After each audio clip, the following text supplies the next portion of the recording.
I mean, it's also, I think it just shows just how much of a threat J.D. Vance represents to the kind of woke infrastructure of the left that has been trying to figure out something they can do to pin on this guy here. And this idea that, oh, he wants to be buried in this family, well, that's terrible. Oh, my God, white supremacy. But he talked really movingly in his speech also about migration being a good thing as long as we bring migrants into the national family. And that's what he's talking about doing legally doing it the proper way into the national family, not people just, breaking into the country illegally. And there you go.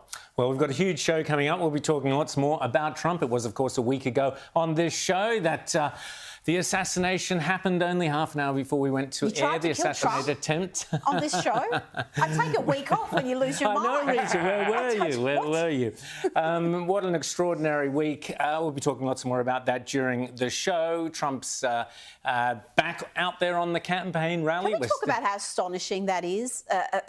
Of course, it was astonishing the way he jumped up straight away and had that fighting spirit. But the fact that a week later, he's out there again, exposed in a setting where if you're fearing for your life, most normal people, I think, would hesitate to do that. I mean, it's one thing to speak at the Republican National Convention where the security is top notch and then there's just but to hold these rallies throughout the country in all these different settings where you're relying on Secret Service and local authorities to do their jobs properly, which they've demonstrated they can't. Exactly. I think that just takes enormous courage. And if I was Melania, I would be beside myself. Absolutely. And I think she has been beside herself because, remember, Barron wasn't at the Republican National Convention. He was the only child who wasn't there. She only showed up that last day. And I think it has a lot to do with they've still got PTSD, though he seems to be soldiering on. Well, the thing is, too, is,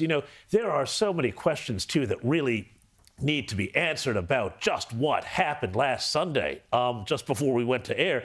I mean, we are now hearing so much stuff about the Secret Service, what they did and didn't do on the day. And the Washington Post has just dropped this story that the Trump camp had been asking for more Secret Service protection for the former president, and that had been knocked back.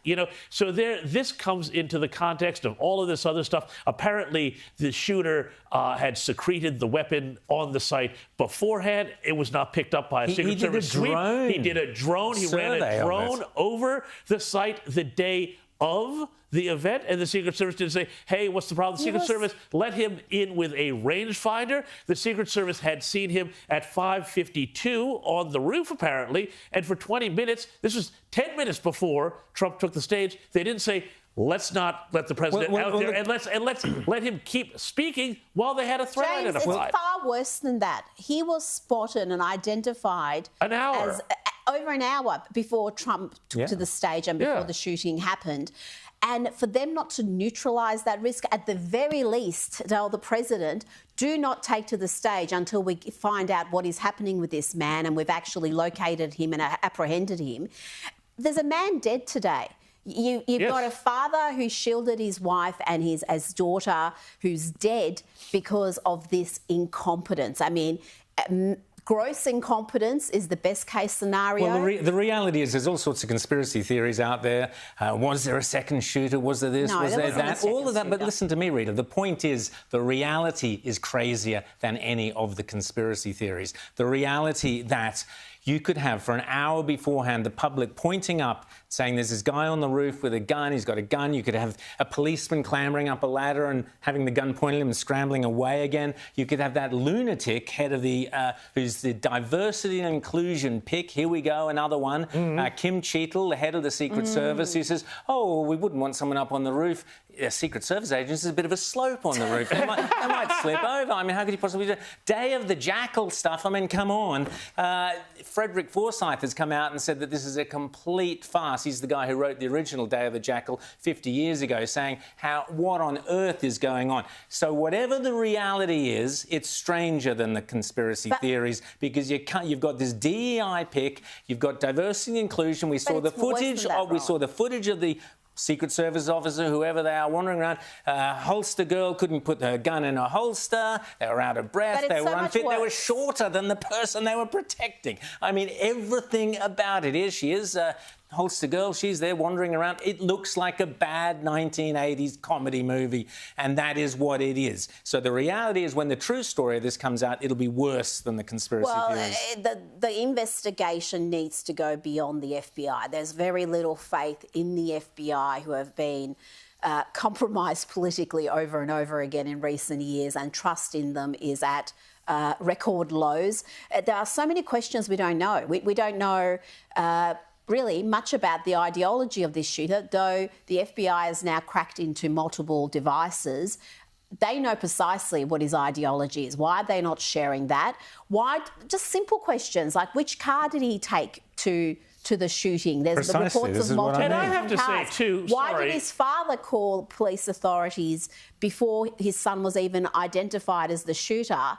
Why did he fear that his son perhaps may have been involved? There's so many questions. What is fascinating is Trump is not going down that route. He's just kind of leaving that to one side. But I would imagine behind the scenes, Trump must be absolutely furious. Someone takes your ear off, nearly takes your life, kills one of your supporters, and where are the answers? We were an eighth of an inch from history being radically different, okay? That is the fact, and we need to know why and how that was allowed to happen. And I also think, I'm sorry, a lot of the American media are also derelict in their duties because they are not keeping this on the front page. They are not asking, where is Kimberly Cheadle's resignation letter? I mean, like, I'm sorry, you have one job, and that is to protect this guy, you know, and Joe Biden and Robert Kennedy. But, like, this is what you do. This is your thing. And if somebody takes a shot at them and they clip his ear and almost kill him, and this has happened on your watch because you're not able to hang on, because you're not able to manage the rosters right,